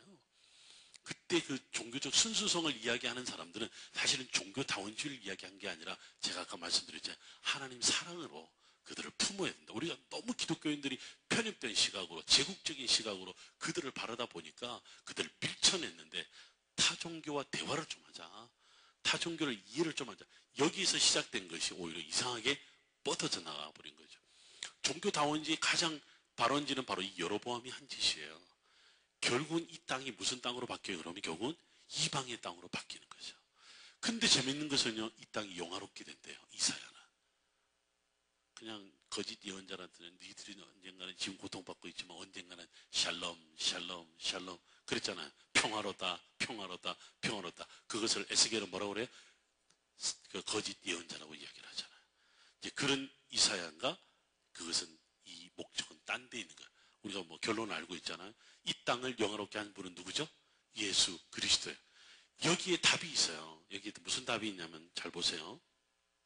자, 이제 이게 아까 스불론, 이사갈, 납달리 나왔죠? 아까 우리 성경 읽다 보면 여기에 스불론, 납달리가 어딘지 모르잖아요. 모르는데 지금 그림을 보니까 이 땅이 어디야? 다 갈릴리 지방이야. 갈릴리 지방이야. 갈릴리 지방을 상징하는 거죠. 자, 우리가 지파 구분을 한번 해보십시다. 왜냐하면 베냐민 사람이다. 그러 나오잖아요. 심지어는. 이렇게 이제 이 이야기. 요 끄트머리에 나사렛이 있어요. 예수님도 참 잘하시기를 기가 막힌 장소에 있어요. 결국 뭐냐면 예수님과 관련되어 있다는 것을 우리는 이미 이사야서 9장 1절에서 이미 알고 있는 거죠. 자, 요거는 제가 이제 이스라엘에서 가이드 할 때마다 늘 보여주는 자료인데, 우리 잠깐 한번 보시면 너무 잘하니까 이스라엘 사람들이 너무 잘 만들어 놨어요. 빨간 거는 이게 화산 활동이 있었다는 표시인데, 사마리아 땅, 크게 여는 유다 산지를 크게 풀어놓은 거죠. 여기가 이제 보면 산지에서 비가 내려서 불어다면 전부 다 광야를 만들어주는 유대 광야예요. 유대 광야. 산지가 끄트머리 끝나는 점에 부엘셰바 여기예요. 이쪽으로 내려가면 끝나는 지점이 여기 아라드가 있어요. 우리가 첫날 밤 이스라엘에 들어와서 주무시는 데가 바로 여기인 거죠. 자, 하나하나 우리가 조금 더 빨리 진행을 합시다. 이사야서 9장 1절과 2절에 보면 흑암에 행하던 백성이 큰 빛을 보고 사망이 그늘진 땅에 거주하던 자에게 뭐가 빛이도다? 빛이 빛이도다. 이때만 해도 이 사람들이 누구인지를 몰랐던 거죠. 자, 나사렛 신약성경 이야기로 넘어왔습니다. 갈릴리 나사렛으로부터 와서 요단강에서 요한에게 세례를 받으시고, 갈릴리 나사렛 나오죠. 어떻게 예수님을 표현하는지 잘 보세요. 자, 나사렛 그 당시 농업, 이거는 좀 이따 보겠고요. 나사렛이란 동네에 가서 사니 이는 선지가 아니고 선지자로 하신 말씀에 나사렛 사람이라 칭하리라 하심을 이루려 함이니라, 이렇게 나와요. 예수님을 뭐라고 부른다? 나사렛 사람이다, 그렇게 이야기를 하는 거예요. 근데요, 구약 성경에 보면 이 선지자가 하는 말, 이 말이 없어요. 나사렛이란 말이. 나사렛이란 말이 구약 성경에 아무리 찾아도 없어요. 그래서 이제 히브리어를 공부한 저희는 나사렛이란 말을 찾아보니까, 보세요. 이새의 한 줄기에서 한 싹이 나고 그 뿌리에서 한 가지가 나서 결실할 것이요, 나오죠. 여기에 히브리어가 쭉 있는데 그냥 여러분 모르셔도요. 여기에 보면 네제르란 말이 나옵니다. 이게 바로 나사렛이란 말이에요. 그럼 나사렛이란 말은 원래 동네 이름이 아니라 뭐예요? 가지라는 뜻이에요. 가지. 그럼 결국 누구를 상징해요? 메시아 된 예수님을 상징하는 거지. 이게 나사렛은 지역 이름이 아니라 메시아를 이야기하는 거예요. 그래서 어떤 분은 그래서 나사렛에서 무슨 선한 것이 나겠느냐라고 이야기했던 나다나엘 선지자는 나사렛에 대한 정확한 이해가 없었던 거지. 그렇죠? 근데 이제 지금 이야기하는 이 나사렛 사람이라고 하는 말은, 제가 고향이 저 경상남도 울산입니다. 울산에서 서울로 유학을 따오니까 무조건 그 동네 서울 사람들은 시골만 오면, 뭐 울산에서 오든 광주에서 오든 부산에 오든 전부 다 시골 사람들이야. 서울 사람들은 서울 외에는 다 시골이야. 그러니까 이 나사렛보다는 가나가 훨씬 잘 살았거든요. 그러니까 가나 사람에게는 나사렛이 뭐예요? 촌동네라 생각하는 거예요. 그래서 나사렛에서 무슨 선한 것이 나겠냐. 이것은 나사렛에 대한 의미를 전혀 모르는, 전혀 오늘날 유대인들이 랍비와 똑같은 거죠. 예수님이 메시아라는 것을 모르는, 그냥 나사렛 사람. 이렇게 지금도 유대인들에 너 예수님이 누구야 그러면 나사렛 출신 아니야? 이렇게만 이야기를 해요. 심지어 구약 성경을 믿으면서도 그 뜻을 전혀 발견하지 못하는 거죠. 그래서 나사렛 사람이라는 것은 그를 낮춰서 부른 말이 아니라 뭘 말한다? 메시아를 말한다. 어디서 나타났다? 이사야서 11장 1절에서 그 이야기가 나타났다. 여기 보세요. 그래서 우리 성경에 보면요, 항상 예수님을 앞에 붙일 때 나사렛 예수와 함께, 또 하나는 나사렛 예수 그리스도의 이름으로. 이때 앞에 나사렛은 바로 메시아를 상징하는 말이지 그냥 촌동네를 가리키는 말로 사용된 것은 아니다. 그러니까 마태복음과 사도행전에 이 저자는 완전히 의도적으로 나사렛이라는 이름을 붙였다. 그래서 앞으로 이제 성경 공부할 때 나사렛이 무슨 촌동네처럼 설교하시는 분이 있으면, 구역 강사가 있으면, 야 그게 아니래야, 그게 메시아를 상징하는 말이야, 이렇게 들었는데도 여전히 그게 무슨 말이지 하고 슬쩍 더 넘어가시면 아니 됩니다. 저의 또 충실한 학생들 여러분들께서는, 여러분들 이스라엘 가면요, 진산 학파, 뭐 진산 그룹 이런 게 있어요. 그게 우리 목사님 잘 아시는데, 우리 예루살렘 교회 이제 리더시니까, 이게 무슨 말이냐면 저한테 배운 가이드들이 있어요. 저한테 배우던 가이드들이 꽤 있습니다. 그래서 지금 4세대까지 내려갔습니다. 제 제자가 벌써 4세대까지 갔는데, 저한테 배운 사람 이렇게 해서, 그래서 이제 뭐냐면 김진산 목사처럼 가이드하고, 김진산 목사가 어떻게 가르치는 것을 그대로 하는, 자기들 스스로 내가 김진산 목사님한테 배워서 자기들끼리 그렇게 이야기를 하는 건데, 대부분 다 이제 우리 예루살렘 교회 멤버들인데, 제가 가이드한 내용을 전부 다 녹음을 했어요. 녹음을 해서 그걸 지들이 전부 다 돌려보면서 듣고 가이드 공부를 하는 거예요. 제가 가르친 것을 뭐냐면 듣고 그대로 가이드한 사람들을 진산학파다, 진산그룹이다. 저의 애제자들이죠. 근데 여러분들은 저한테 직접 여기서부터 7번, 8번 강의 듣지, 가서 4일 동안 저한테 정말 쉬지 않고 떠들어요. 지금도 쉬지 않고 떠들잖아요. 제 강의실 가보면, 우리 여기 유나인제 제 강의 들어옵니다. 저는 화장실 갔든 말든, 전화번호를 받든 말든, 그 다음에 잠을 자든 저는 전혀 개의치 않아요. 우리 뭐 교수님들은 노트북 꺼라, 뭐 핸드폰 꺼라. 왜 그러냐고. 다 성인인데. 지들이 듣고 싶으면 듣는 거고, 졸리면 자는 거고, 나가고 싶으면 나가고, 강의 안 들어오면 학점 안 받으면 되는 거 아니에요? 그렇죠? 저는 전혀 개의치 않은 거예요. 그러니까 대신에 제가 그래요. 2시간 반 강의인데 2시간만 한다. 30분은 그냥 브레이크 타임 그냥 없이 그냥 쭉 할 테니까 나가려면 나가든지만 대신에 출석은 끝에 부른다. 네, 딱 그러죠. 출석은 끝에 강의 다 끝나고 부르는 거죠. 근데 여러분들이 이제 저하고 가서도 열심히 제가 떠들어댈 텐데 이제 진산 학파가 이렇게 또 형성이 되는 거예요. 제가 지금 이야기하는 건데 아마 이스라엘에 가면 머릿속에 맹맹맹맹 돌 거예요. 직접 가보면 완전히 몸으로 익히게 돼요. 여기는 그냥 뭐가 뭔지 모르게 이렇게 붕 떠다니는 것 같은데 실제로 가보면 몸으로 확 익히게 되는 거죠. 그래서 저는 그래요. 성지순례가 뭐냐 또 하나 이스라엘의 영성훈련이 뭐냐라고 할 때 저는 제 정의는 몸 체험이다 생각을 하는 거예요. 내 몸으로 가서 직접 체험하면 성경 이야기가 평면적으로 다가가 왔다면 이제는 입체적으로 다가올 것이다 라는 느낌을 받습니다. 이거는 제가 영어 자료에서 작업 만들었는데 역시 이제 신약 성경에 나타나는 유다 땅, 사마리아 땅, 데가볼리 지방, 그 다음에 갈릴리 지역, 베레아 지역, 두로와 시돈 지방 뭐 이런 저런 표현들을 해 놓았습니다. 지금 우리 여기서 강의한 자료는 지금 우리 노트북에 다 있어요. 그러니까 원하시면 언제든지 자료를 다운받으셔도 자료는 공유하는 건 뭐 전혀 상관없습니다. 직접 여러분들이 가져가셔서 컴퓨터로 이렇게 쭉 보셔도 제가 이렇게 다 넣어놨으니까 우리 연 목사님한테 자료를 받아가시면 됩니다. $1 받을까? 자, 예수님께서요. 너무 재밌어요. 저는 이 본문 말고 여기 제가 적어놨나 모르겠다만 마가복음 1장, 우리 마태마가 누가 공간복음서 중에 제일 먼저 기록된 성경이 마가복음이죠. 마가복음의 첫 번째 예수님이 제자를 부르세요. 제자를 부르고 난 다음에 첫 번째 하는 제자가 부르기 전에 무슨 일이냐면 세례 요한이 죽었다는 소식을 들어요. 잡혔다는 소식을 들어요. 잡혔다는 소식을 들으시고 예수님은 뭐라고 하냐면 갈릴리로 가셔서 물러나셔서 선포하여 가라사대 회개하라 천국이 가까웠다. 그 이야기를 마가복음 1장 14절 15절에서 이야기를 한다고. 근데 보통 우리가 회개하라 천국이 가까웠다라는 말만 집중을 해요. 왜? 예수님이 첫 번째로 당신 입으로 말한 말씀이 그 말씀이라고 하는데 저는 그 전에 더 관심을 가져야 될 게 뭐냐면 요한이 잡혔다는 소식을 듣고 예루살렘이 아니라 갈릴리로 갔다는 게 저는 더 흥미로웠어요. 사실 이것 때문에 제가 이스라엘 갔어요. 왜 갈릴리로 가셨을까요? 상식적으로 생각하면 예루살렘에 가서 성전에 가서 회개하라 천국에 갔다. 이들이 그 짓 하니까 성전이 타락하니까 이제 우리가 회개해야 되지 않느냐. 이 말을 했으면 더 큰 파워가 있을 텐데 그냥 갈릴리로 가셨다. 갈릴리 가서 떠들면 전부 다 뭐라 그런 줄 아세요? 적 그리스도라 그랬거든. 거짓 그리스도라 그랬거든. 거짓 예언자라 그랬거든. 예수님도 뻔히 그 이야기를 할 텐데 왜 갈릴리에 가셔서 회개하라 천국이 가까웠느니라 왜 그렇게 이야기를 했겠느냐는 거예요. 저는 그게 너무 궁금한 거예요. 여러분들 안 궁금하세요? 궁금하죠? 궁금하면 됩니다. 가서 직접 여러분들이 가서 이제 그거를 하나하나 풀어볼 필요가 있다 생각하는데 여기 본문에 나오잖아요. 예수님께서 갈릴리 지방으로 떠났다. 저는 이 말이요. 이사야서 아까 9장 1절 기억나시죠? 이방의 갈릴리를 영화롭게 하셨다는 거예요. 그 땅을 빛으로 오셨다는 말이에요. 저는 이 한마디가 바로 이사야서 9장 1절과 2절에 일맥상통하는 메시지다. 저는 너무 이것이 궁금하고 이것을 발견했을 때 너무 이번에 제 몸을 전율시켰어요.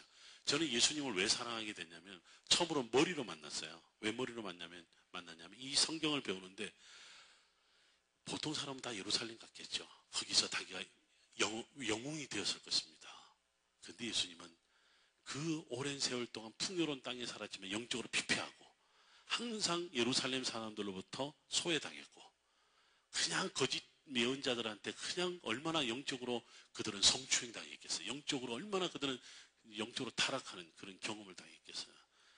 예수님이 그 길을 품으셨다는 거예요. 여러분들이 갈릴리는 가난한 땅 아니에요. 잘 사는 땅이야. 영적으로 피폐한 땅이지. 얼마나 그 풍요로운 땅인데. 근데 그래요. 갈릴리 가면 나중에 그래요. 예수님 좋은 동네 사셨네. 참 팔자 좋으시네. 이런 사람도 있어요. 너무 땅이 좋으니까. 공중에 나는 새를 보라. 여기서 나온 말이구나. 나는 돌베개 어쩌고저쩌고. 여기서 나온 말이구나. 그것이 덴번에 알 수가 있을 만큼 좋은 땅인데 갈릴리 지방 오셨다는 것은 뭐냐면 바로 구약의 그 피폐한 땅에 오셔서 예수님은 그들에게 이방의 땅 또 그들을 영화롭게 했다. 빛으로 오셨다. 그래서 이 갈릴리 지방으로 떠났다. 이 한마디에 예수의 신학이 다 있어요. 예수의 복음의 결론은 다 여기에 있다. 그런 생각을 합니다. 그래서 우리가 그러자 예수님께서 이 땅 살아가는 우리 한국 땅까지 오셨다. 우리가 정말 소외된 자에게 찾아가셨다. 어떻게 보면 예수님에 대한 굉장히 깊은 이야기. 이게 바로 좀 어두워서 보이진 않습니다만 바로 갈릴리 호수 지역입니다. 지금 가면 이스라엘의 온 들판에 이 꽃들이 피어나 있습니다. 지금 7월 달에 가면 없습니다. 이 땅 지금 봄에만 피는데 가을에 살짝 바로 이제 지금 초막절이 되는 우기에서 건기로 넘어가는 시점에 온 들판이 빨간 꽃, 노란 꽃, 얼마나 아름다운 땅인지 모릅니다. 이 땅에 이 꽃이 아네모네라고 하는 꽃입니다. 아네모네. 이것을 성경에서는 뭐라고 표현하냐면 들에 핀 백합화라고 표현하고 있습니다. 굉장히 아름다운 꽃들이죠. 양귀비과에 들어가 있는 거죠. 자, 예수님의 이동 경로를 우리가 나중에 나사렛, 가나, 막달라, 가버나움 이 길을 따라 그대로 우리 이동을 할 거예요. 나중에 예수님께서 늘 이동하죠. 그래서 요즘은요 예수님께서 걸어가신 요 길을 따라 트레킹하는 게 생겼어요. 지저스 웨이라고 하는, 지저스 전이라고 하는 이 걸어가는 하루 종일 걸어갈 수가 있는 아주 흥미로운 길을 지금 다 투어, 우리로 말하면 둘레길을 만들어 놓았죠. 우리 버스 나중에 버리고 그냥 걸어가 볼까? 그럼 요르단도 포기해야 되고 한국 가는 것도 포기하고. 저는 이 길을 걸을 때마다, 이 길을 갈 때마다 참 저 길을 걷는, 저 길을 걸어가는 사람들 참 행복하다. 뭐 돈 들여갖고 스페인까지 가요. 무슨 그 길이더라? 뭐 수백 킬로 가. 그럴 필요 없어요. 이스라엘 땅에서 예수님 걸어 다니셨던 길 갈릴리 호수 70km예요. 이스라엘 제가 가장 독특한 경험 중에 하나는 자전거로 성지순례 온 사람이 있어요. 그래서 바이크 순례라고 해서 CBS에서 한번 나타낸 적이 있었죠. 이스라엘 땅을 전부 다 갖다 자전거로 13일 동안 다니는 거예요. 저는 하루 종일 갈릴리 호수 주변만 한번 다 다녔던 적이 있었습니다. 혹시 여러분들 CBS에 한 2년 전에 1월달 자료에 보면 그 바이크 투어라고 하는 다큐로 한번 찍은 게 있습니다. 그분들은 아주 정말 헐몬산까지 올라갔어요. 2,500m까지. 물론 이제 차로 싣고 올라가서 다운힐을 한 거죠. 그게요, 저는 물론 제가 자전거 타지는 않았습니다. 제가 어떻게 타겠습니까? 장로님 같이 이제 아주 건장하신 남자께서 타실 수 있죠. 근데 자전거 타시는 분들이 하는 말이 다운힐을 60km도 위험한데 거기는 70km를 따라 내려요. 그러니까 제가 운전하면서 차량 기사가 같이 따라 내려갔거든요. 못 따라가더라고. 워낙 이게 지그재로 가는데 전문가들이 아닌데도 불구하고 아주 오랫동안 자전거 타신 분인데 아주 멋지게 내려가는 거 보면서 여기 자전거로 정말 순례해도 참 좋겠다는 생각을 해본 적이 있습니다.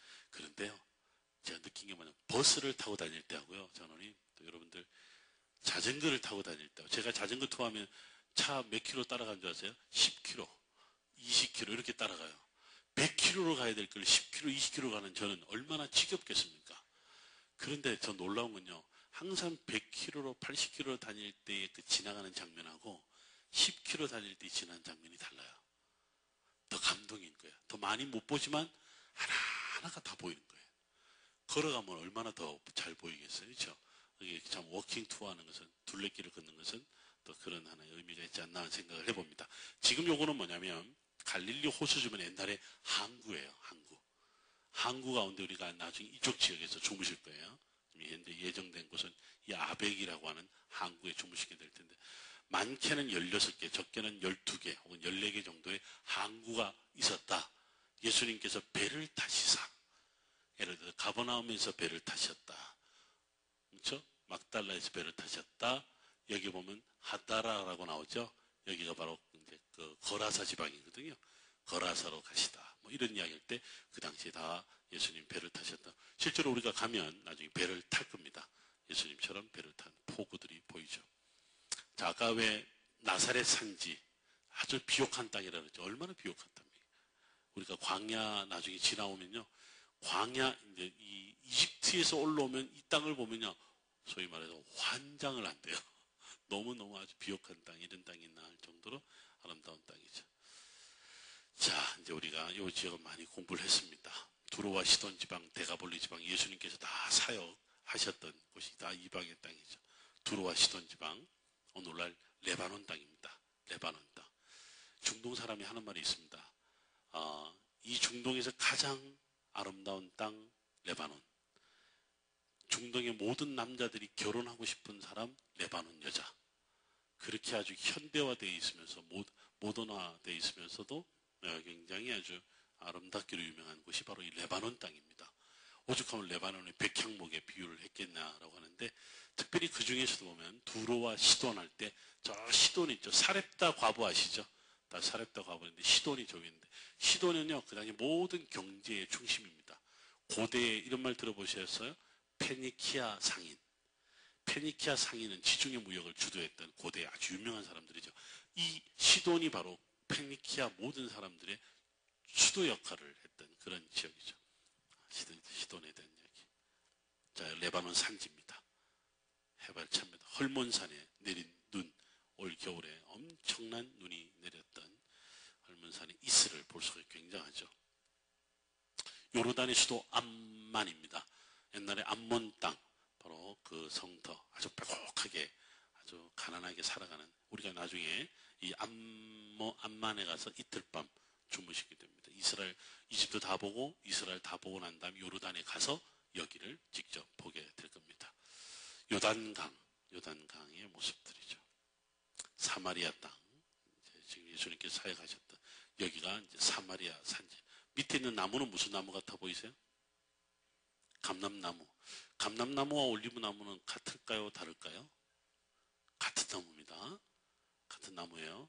제가 지나가면서 이 감람나무가 양쪽으로 다 서 있어요. 제가 이러면서, 자, 오른쪽에 있는 것은 감람나무고 왼쪽에 있는 것은 올리브나무입니다. 그럼 사람들이 전부 다 다른 줄 알아. 근데 목사님 같아 보이는데요? 이래요 또. 실제로 그래요. 근데 이게 참 제가 질문을 잘못한 건지 저는 우연찮게 나온 말이죠. 근데 공교롭게도 감람산을 갔는데 떠나고 난 다음에 목사님 올리브산은 왜 안 가냐고 떼쓰는 사람들. 그것도 괜찮아요. 갈릴리 호수 지나갔는데 왜 디베리아 바다는 안 가냐고 하는 사람이나 뭐 똑같은 거죠. 근데 사실은 우리가 잘 이해를 못하는 부분이 사마리아 산지의 모습입니다. 자, 여러분, 제가 거의 마지막 장면 들어가는데 재밌는 토기가 하나 발견이 돼서 네게브 사막에서, 광야에서, 여러분 무슨 그림 같은 거 보이지 않으세요? 그 다음에 글자 같은 게 하나 보여요. 학자들은 그림이나 글자가 나타나면 미칩니다. 저게 과연 뭘까?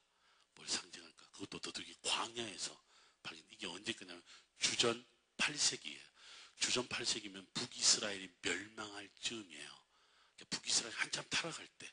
여러분, 북이스라엘 타락은 남유다에도 굉장한 영향을 줬어요. 북이스라엘이 모두 위에서 아래로 흘러 내려오는 거니까 위를 막아야 된단 말이죠. 그러니까 북이스라엘이 막 멸망하기 직전에 북이스라엘의 타락한 모습을 보여주는 중에 하나인데, 잘 보세요. 그림을 복구시켜봤습니다. 야는 누군지, 야는 누군지, 자는 누군지, 이 글자가 과연 뭔지 고대 히브리어예요. 고대 히브리어입니다. 자, 잘 보세요. 나는 사마리아의 여호와와 그의 아세라의 이름으로 당신을 축복했노라. 이게 바알상이고요. 야가 아세라입니다. 근데 여러분들 여기에 뭐라고 그러냐면 사마리아의 뭐라고? 여호와라고 하는 거예요. 결국 뭐냐면 북이스라엘 사람들은 모든 이름을 여로보암처럼 살짝 다 바꾼 거예요. 여호와 하나님의 이름을 사마리아 하나님으로 바꾸고, 하나님에게 부인이 있었다. 뭐예요? 아세라를 보는 거예요. 여러분, 이게 뭐예요? 예수님의 결혼했는데 부인이 누구라? 막달라 마리아였다. 이 이야기가 오늘날 다빈치 코드나 뭐 이런 소설로 만들어져. 이 이야기는요, 여기까지 올라가는 이야기예요. 근데 뭐 대단한 발견이라고 막 전 세계 사람들이 뭐 베스트셀러가 되고 영화 만들고 난리치지만, 사람들은 문교에서 기독교를 공격하는 재미로 사나봐. 역사들은 성경을 마치 그냥 어쨌든 이거는 정확한 거 아니야, 역사성이 없어, 이런 걸 공격하는 걸로 역사가 그동안 발전되어 온 것 같아요. 오죽하면 해겔이 변증법이라는 이야기들이 그런 이야기를 해서 뭔가 이야기하면 반대가 있어야 발전한다 생각을 해왔으니까, 사람들 사고에는. 그래서 꼭 교회 보면요, 뭔가 이야기하면 꼭 안티가 되는 사람이 있어요. 나는 그거 뭣도 모르면서 그냥 안티야. 왜? 그래야 발전합니다. 사람들이 사고가 되게 재밌어요. 정말 재밌어요. 뭘 알고 반대하면 얼마나 좋아요. 무조건 반대하고 시작하는 사람들. 그래서 그 다음에 뒷조사해갖고 막 그냥 다 캐는, 먼지 틀어서 안 나는 사람이 어디 있겠습니까? 모든 것들을 다 그렇게 생각하는데, 다 쫓아가 보면 이런 그 고대의 분명한 거, 하나님의 반대편에 서서 아니면 하나님의 이름으로 거짓을 행하는 모든 우상의 이름이 이런 식으로 불려왔다라고 하는 것은 오늘날까지도, 그래서 우리가 다른 이름으로 복음을 전해서는 안 된다. 다른 예수 그리스도 이름 외에는 내가 전하지 않겠다라고 하는 이야기들이 바로 여기에서부터 시작된 것이다라는 것을 볼 수가 있는 거죠. 여기가 사해입니다. 쿰란에서 찍은 사진이죠. 나는 이런 사진만 보면요 가슴이 벌써 그냥 뛰어요. 가고 싶어서. 너무 좋아. 유대광야. 비가 내린 이후에 아주 풀들이 얼마나 많은지 곳곳마다 베두인들이 질을 치고 살아요. 물이 흘러가는 곳곳마다 농민들이. 여러분들 아브라함이 이루고 살았고요. 이삭이 이루고 살았고 다윗도 이루고 살았어요. 전부 다. 비가 온 다음에 유대광야. 똑같은 광야인데 밑에는 겨울은 이렇게 푸른데 여름이 되면 저렇게. 여러분들이 이번 선택한 건 이걸 선택한 거예요. 이번에. 다음에는 이걸 선택하자고. 이번에 여름과 겨울을 비교하는 걸 봐야 돼요. 정확하게. 실제로 이스라엘 땅은 그래서 하는 말이 있어요. 이스라엘 땅은 정말 4분의 1밖에 안 되는 전 세계에서 가장 작은 땅 같은데도 하는 말이 뭐냐. 모든 역사가 다 있다. 아메리카 대륙에 없는 것 없이 다 있다. 역사 박물관이다. 지형학자들도요, 지리학자들도 이스라엘 땅을 와보면 깜짝 놀랍니다. 어떻게 이 작은 땅 안에 세계의 모든 것이 다 있나 할 정도로. 그래서 이스라엘은 좀 작정한다면 한 1년 정도는 모든 이게 기후 변화들을 한번 다 체험하면 성경이 주기로 돌아가거든요. 한번 경험해 볼 만한데 우리는 첫 번째 경험 잘 선택하신 거죠. 여름을 선택하셨습니다. 그래서 여름을 다니면서 여기가 겨울이 되면 이렇게 되는 거야. 이 생각하고 다니시면 조금 숨을 쉬고 다니지 않을까. 여기가 아골골자 핀드레도 할 때 아골골짜기로 알려져 있는 와디켈트 지역이죠. 유대광야. 여름에 유대광야의 모습. 요 땅을 간다는 거죠. 자, 우리는 이 경험을 못합니다만, 시내산 올라갈 때 낙타를 타고, 여러분 이 낙타에 저 위에 올라가면 거의 2m가 넘습니다. 시내산 올라갈 때 새벽에 올라갈 가능성이 있는데 올라갈 때 졸면 안 됩니다. 떨어지면 부러지고 찢어지고 다 합니다. 저하고 아주 온전한 몸과 마음으로 만나기를 기대합니다. 시내산 갔다 오고 난 다음에 저를 만날 거거든요. 딱 보면 시내산 후유증으로 계속 차 안에서 자요. 목사님 시내산 다녀온 것 때문에 시내산 때문에 졸려요. 뭐 시내산 때문에 막 그래요. 그래서 낙타 타고 올라가세요 제발. 제가 올라가서 주무시라 할 때 잘 주무시고. 근데 한번 좋은 경험이 되는 거죠. 예루살렘에 대한 이야기. 그래서 우리 지난번에 한번 다뤘습니다. 바로 이 히브리 대학교가 있고 여기 기드론 골짜기의 모습이죠. 예수님께서 그날 끌려가셨던 여기가 바로 감람산입니다. 겟세마네 동산이라 그런 이유가 있는데 여러분 여기가 해발 750m예요. 여기 올라가서 보는 동산이지 저거밖에 안 돼요. 사람들은 이미 산지에 올라와 놓고 저거밖에 안 돼요. 그래요. 여기에 이미 해발 800m 가까이 올라온 예루살렘에 사람들이 다 살고 있는데 여기에서 우리 교회가 다 가볼 거예요.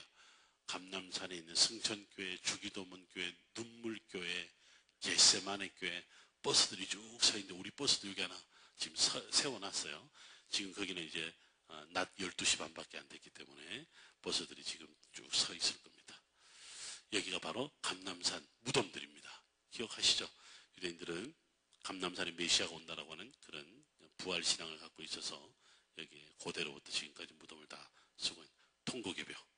지난번에 우리 보신 거지만 유대인들이 하얀 천을 뒤집어 쓰는데 저게 탈리트 기도쇼. 지난번에는 우리가 남자 쪽에서 찍은 걸 봤어요. 이번에 여자 쪽에 찍어서 보는 것을 봅니다. 이 장면을 보여드렸나요? 처음 보시나요? 보여드렸죠? 네. 제가 이게 새벽 기도 갔다가 봤던 통곡의 벽. 새벽 24시간 오픈된. 이게 바로 이제 성전 밑바닥에 헤롯 시대 때 500톤짜리의 돌. 대단하죠. 이것이 지금 바닥에 깔려 있습니다. 야가 실로암 비문입니다. 실로암 비문. 오리지널이죠. 터키 이스탄불에 가서 제가 찍어온 건데, 바로 히스기야가 실로암 터널을 뚫었다는 글자들이 다 박혀 있어요. 이거 하나 보겠다고 제가 이스탄불까지 갔던 적이 있습니다. 좀 더 가까이 찍었던. 너무 신기하잖아요. 이런 돌들이 발견이 되고 거기에 글자가 적혀 있고 히스기야가 살아있었다. 히스기야 역사. 성경 이야기는 다 믿으면서도 이게 원래 있었던 살아있다고 믿으면서도 직접적으로 눈으로 봐야 되는 것처럼 우리가 다 확인을 해볼 수 있는 그런 모든 역사적인 증거가 있죠. 이스라엘 여자 군인들입니다. 이스라엘 남자도 군대를 가지만 여자도 군대를 가죠. 남자는 34개월, 여자는 26개월을 간다 옵니다. 그래서 이스라엘 여자들이 강해요. 이스라엘 여자들이 아주 강한 그런 거죠. 이스라엘 남자 중에서 한국 여성과 결혼한 분들이 많이 있다고 말씀드렸는데, 한국 여성과 왜 결혼했냐 그러면 한국 여성이 너무 좋대요. 이스라엘 여자와 너무 다르대요. 너무 순종적이고 너무 아주 편하고 좋다고. 그래서 내가 몇 년 살아봤냐 해서 이제 결혼한 지 1년 됐대. 그래서 딱 5년만 살아봐라. 너가 다시 이스라엘 여자를 그리워할지도 모르거든. 네, 한국 여성들이 얼마나 대단한데요. 네. 자, 유대인들의 이야기 중에 한번 배낭 메고 다니는 거 한번 보세요. 완전 여자애들이요. 일당백 하는 거죠. 얘네들이 일당백 하는 거죠. 요즘 총 들고 다니는 실탄 다 있어요. 실탄 다 있어요. 또 총기한 사고는 한번 나지 않습니다. 그만큼 얘네들은 그런 부분이 철저하죠. 자, 오늘은 예수와 땅에 대한 이야기를 갖고 여러분들과 나눴습니다. 요지가 뭐였는지를 알 수 있을 거고, 구약의 이사야의 본문하고 신약의 마태, 마가, 누가에 등장하는 예수님에 대한 이야기를 이사야에서 어떻게 표현했는지, 우리는 이사야에서 53장의 고난받는 종에 대한 이야기를 주로 많이 했습니다만, 오늘은 제가 빛으로 오신다, 영화롭게 한다, 그런 나사렛과 관련된 이야기를, 알고 보니까 나사렛이라는 이름이 그냥 동네 이름이 아니라 메시아와 관련되어 있다는 말을 우리가 이제 알게 된 거죠. 그런 이해들이요, 구약과 신약, 저희들 같이 이스라엘에서 복음을 전하거나 유대인들이나 이 성경을 잘 알고 있는 사람들에게 복음 제시할 때 많이 힘든 것이 뭐냐면, 우리는 신약을 알아야 되고 구약도 다 알아야 되잖아요. 그래서 우리가 그들에게 바로 너희들이 구약에 나와 있는 이것이 신약에 이렇게 답이 되어 있다, 분명히 제시해 줘야 되는데, 그 중에 아주 중요한 본문이 바로 이곳에 있는 것을 볼 수가 있죠. 우리가 그래서 나중에 이 답을 알고 있는 우리가 이제 이스라엘 땅에 가서 룻과 같은 그런 마음으로, 이방인의 사람들이지만 우리를 통해서 그들 중에 예수님을 만나고 하나님 백성으로 다시 돌아오는 그런 놀라운 은혜가 있으면 좋겠습니다. 기도하겠습니다. 고마우신 하나님, 감사합니다. 오늘 이제 우리 7번째 강의를 통하여 하나님의 귀하심을 배워가고 예수 그리스도의 오심, 이 땅에 오심, 그 이유와 목적을 분명히 알게 되었습니다. 이방인인 우리가 저들로부터 복음을 들었지만 이제 우리가 저들에게 복음을 전함으로, 또 열방 가운데 하나님의 복음을 전함으로 주의 나라를 이루어가는 우리를 그렇게 써주시고, 이번 성지순례를 통하여서 말씀의 깊이를 더해가며 하나님과의 인격적인 만남이 구체화될 수 있도록 주님 도와 주시옵소서. 참 힘든 여건 가운데서도 함께 떠나고, 또 오늘 이렇게 나와 있는 우리 사랑하는 교우들 가운데 하나님 늘 함께하여 주셔서 임마누엘의 능력이 우리 가운데 임하여 주옵소서. 살아계신 예수님 이름으로 기도드리옵나이다. 아멘. 수고하셨습니다. 감사합니다.